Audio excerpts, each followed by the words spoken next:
Bismillahirrahmanirrahim. Assalamualaikum warahmatullahi wabarakatuh. Alhamdulillahirrabbilalamin. Amma ba'du. Mubasyaratan langsung saja.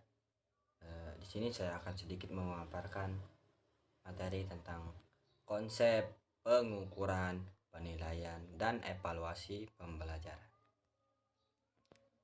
Yang pertama adalah konsep pengukuran. Pengukuran dalam bahasa Inggris dikenal dengan kata measurement, yang diartikan sebagai kegiatan yang dilakukan untuk mengukur sesuatu, yakni membandingkan sesuatu dengan kriteria atau ukuran tertentu atau proses pemasangan fakta-fakta suatu objek ukur dengan satuan-satuan ukuran tertentu. Ada beberapa ahli yang sejalan dengan teori di atas, antara lain yang pertama adalah Dejali dan Puji Muljono 2007 mengatakan bahwa pengukuran bisa diartikan sebagai proses pemasangan fakta-fakta suatu objek dengan fakta-fakta satuan tertentu. Kemudian yang kedua, Endang Purwati 2008 mengatakan bahwa pengukuran diartikan sebagai kegiatan atau upaya yang dilakukan untuk memberikan angka-angka pada suatu gejala atau peristiwa atau benda, sehingga hasil pengukuran akan selalu berupa angka. Pengukuran dalam bidang pendidikan atau pembelajaran adalah sebuah kegiatan pemberian sejumlah tes kepada siswa untuk mengukur sejauh mana tingkat pencapaian siswa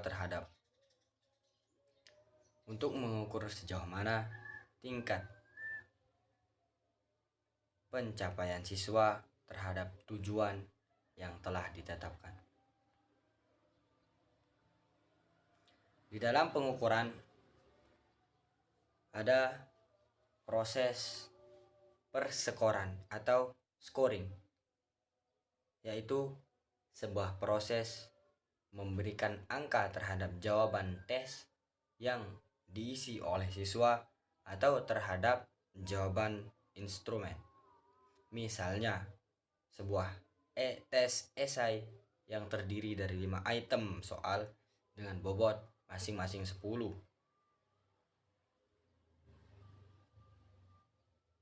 Sehingga skor maksimal idealnya jika semua item soal dijawab dengan benar adalah 50. Contoh, misalkan jawaban nomor 1 siswa memperoleh skor 8, kemudian jawaban nomor 2 memperoleh skor 7, kemudian jawaban nomor 3 memperoleh skor 5, jawaban nomor 4 memperoleh skor 10, dan jawaban nomor 5 memperoleh skor 6.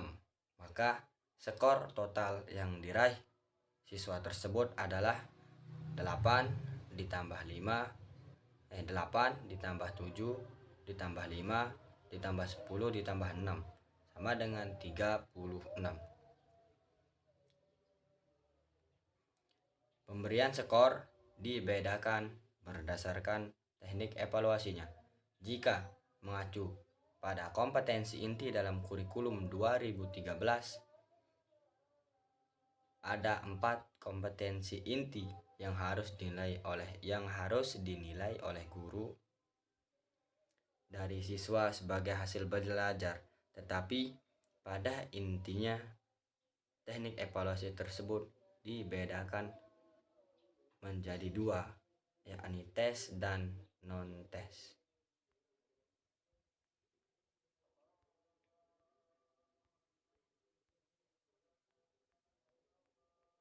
Kemudian yang kedua adalah konsep penilaian. Penilaian di dalam bahasa Inggris dikenal dengan kata assessment, yang diartikan menilai sesuatu, atau dapat juga diartikan sebagai proses penentuan nilai suatu objek menurut Zeng dan kawan-kawan. Yang pertama dikutip oleh Komarudin. Penilaian adalah suatu bentuk pengumpulan informasi oleh guru, kemudian dianalisis, disintesiskan, diinterpretasikan, dan digunakan dalam kelas untuk mengambil suatu keputusan. Kemudian yang kedua, menurut Sujana, penilaian adalah proses memberikan nilai terhadap suatu objek berdasarkan suatu kriteria tertentu. Dan yang terakhir, sementara menurut Debdiknas yang dikutip oleh Jihad tahun 2012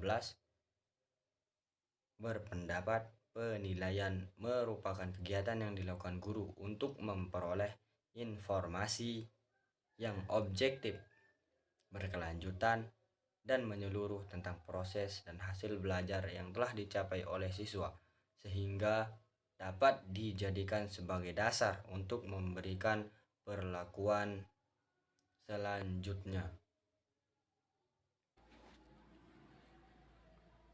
Dengan demikian, dari beberapa pengertian di atas dapat disimpulkan bahwa penilaian mempunyai arti yang lebih luas daripada pengukuran, karena pengukuran merupakan langkah awal yang perlu diambil dalam rangka pelaksanaan penilaian dan evaluasi pembelajaran. Kemudian yang ketiga adalah konsep evaluasi. Secara etimologi, evaluasi berasal dari bahasa Inggris dengan akar kata value yang berarti nilai atau harga. Sedangkan secara terminologi, evaluasi didefinisikan secara beragam oleh para ahli.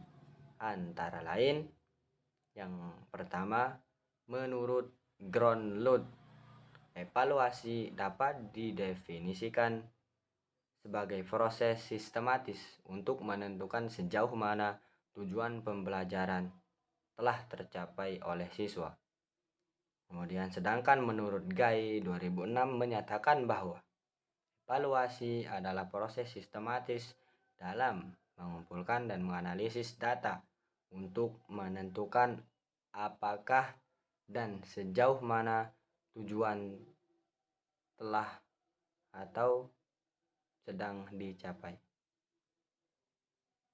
Dari dua pendapat di atas, maka dapat disimpulkan bahwa evaluasi adalah satu proses yang sistematis dalam mengumpulkan data tentang hasil belajar sebagai dasar dalam pengambilan keputusan dengan cara membandingkan antara tujuan yang diharapkan dengan hasil yang telah dicapai, apakah sudah berhasil atau sebaliknya belum berhasil.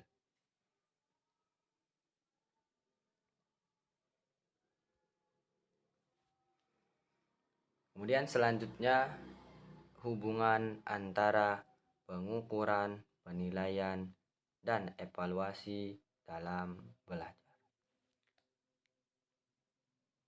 Berdasarkan penjelasan dari ketiga istilah tersebut, maka dapat disimpulkan bahwa antara ketiga istilah tersebut, yakni pengukuran, penilaian, dan evaluasi, memiliki keterkaitan satu sama lain, yang dimana pengukuran dan penilaian merupakan suatu rangkaian dari kegiatan evaluasi pendidikan, atau dengan kata lain, kegiatan evaluasi tidak mungkin dapat dilakukan tanpa didukung dengan data yang diperoleh melalui kegiatan pengukuran dan penilaian.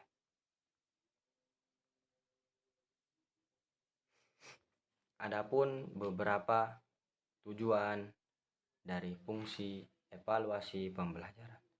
Tujuan yang pertama adalah untuk menghimpun bahan-bahan keterangan. Kemudian yang kedua adalah untuk mengetahui tingkat efektivitas dari metode-metode yang dipakai di dalam pembelajaran.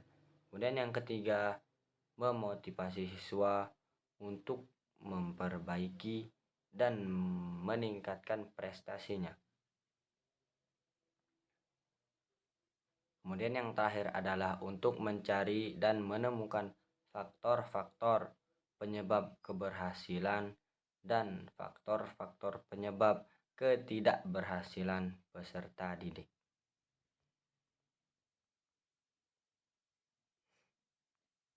Fungsi evaluasi pembelajaran terbagi menjadi 3. Yang pertama adalah fungsi instruksional, yang kedua adalah fungsi administratif, dan yang ketiga adalah fungsi diagnostik.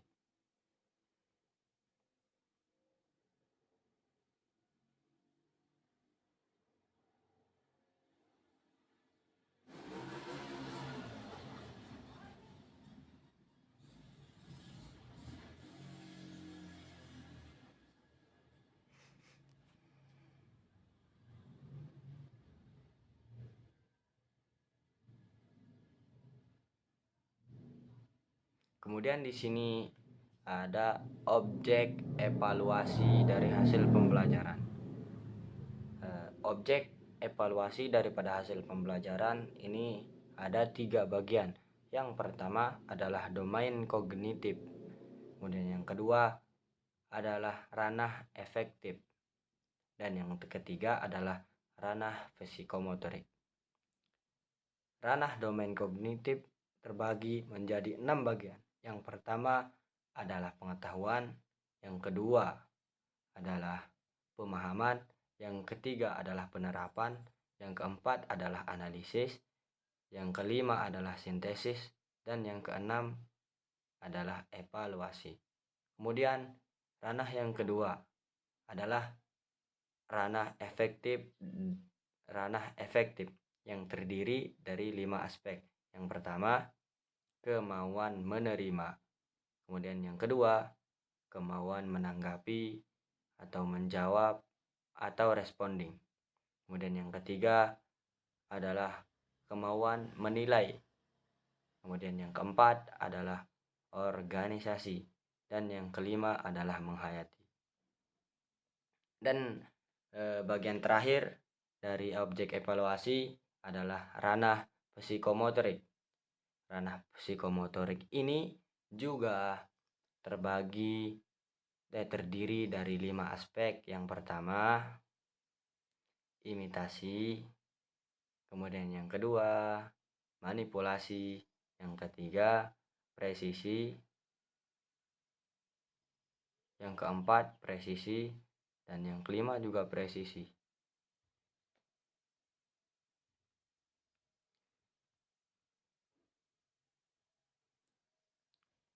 Kemudian evaluasi pembelajaran juga memiliki prinsip-prinsip dasar tertentu. Yang pertama adalah objektivitas, yang kedua komprehensif, yang ketiga transparansi, yang keempat koherensi, yang kelima kontinuitas, yang keenam berkeadilan, yang ketujuh diskriminabilitas, yang kedelapan akuntabilitas, yang kesembilan validitas, dan yang terakhir adalah reliabilitas.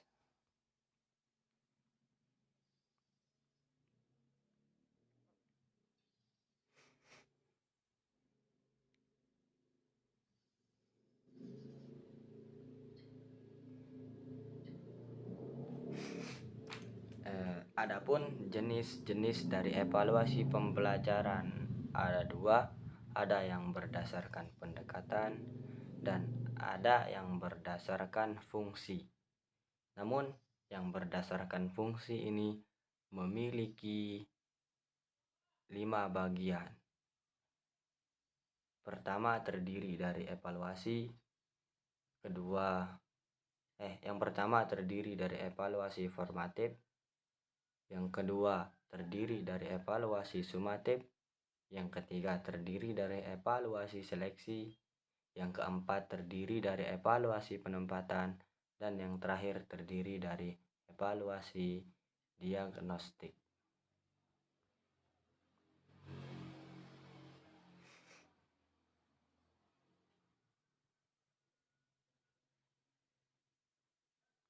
Adapun di sini alat-alat di dalam evaluasi pembelajaran. Tentu saja evaluasi pembelajaran memiliki alat-alat. Untuk melakukan evaluasi pembelajaran, ada beberapa alat yang dapat digunakan sesuai dengan teknik dan objek yang dievaluasinya. Secara garis besar, alat evaluasi terbagi kepada tes dan non-tes. Ingat, tes dan non-tes.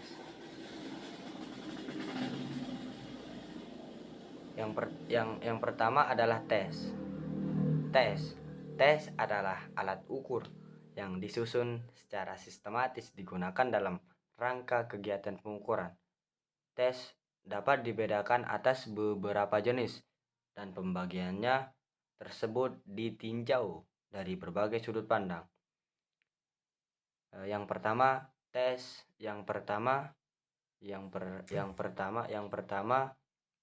ditinjau dari bidang psikologis, yaitu tes intelijensi, tes prestasi belajar, tes bakat, tes kepribadian, dan tes psikologis lainnya. Adapun tes ditinjau dari jumlah peserta didik, terdiri dari tes kelompok dan tes perorangan. Tes kelompok adalah tes yang diadakan secara kelompok, dan tes perorangan yaitu tes yang dilakukan secara individu-individu. Adapun tes juga ditinjau dari proses penyusunannya, terdiri dari tes baku dan tes buatan guru. Tes ditinjau dari waktunya, terdiri dari tes kemampuan power test dan tes kecepatan atau speed test. Tes ditinjau dari bentuk responnya, terdiri dari tes lisan atau oral test, tes tulisan atau written test, dan tes tindakan atau performance test. Dan yang kedua adalah non-test. Non-test adalah alat evaluasi yang digunakan untuk menilai kepribadian siswa secara menyeluruh, meliputi sikap, perilaku, atau keterampilan tertentu dengan menggunakan wawancara, observasi terstruktur, angket, dan alat evaluasi non-tes lainnya. Penjelasan lebih detail tentang alat evaluasi non-tes ini akan dibahas pada kegiatan belajar selanjutnya.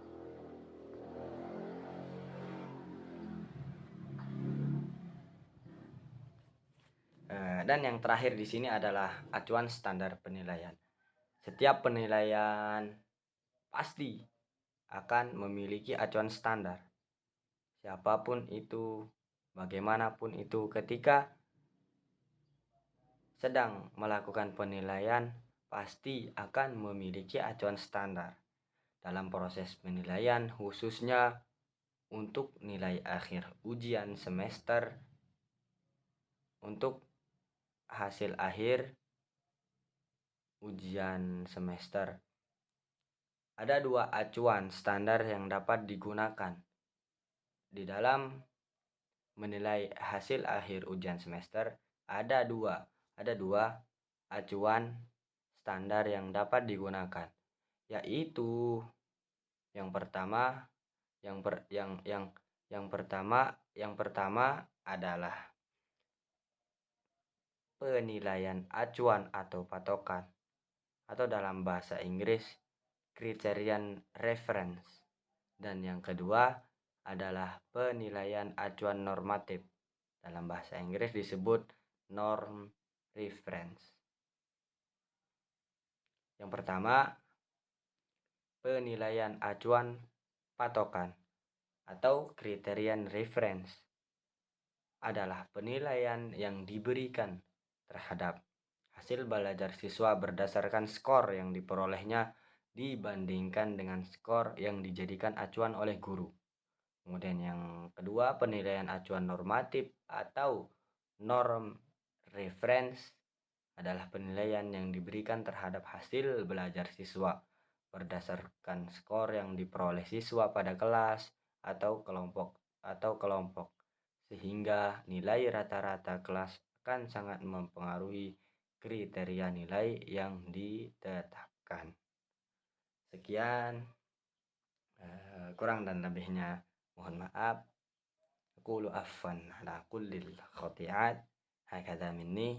Assalamualaikum warahmatullahi wabarakatuh.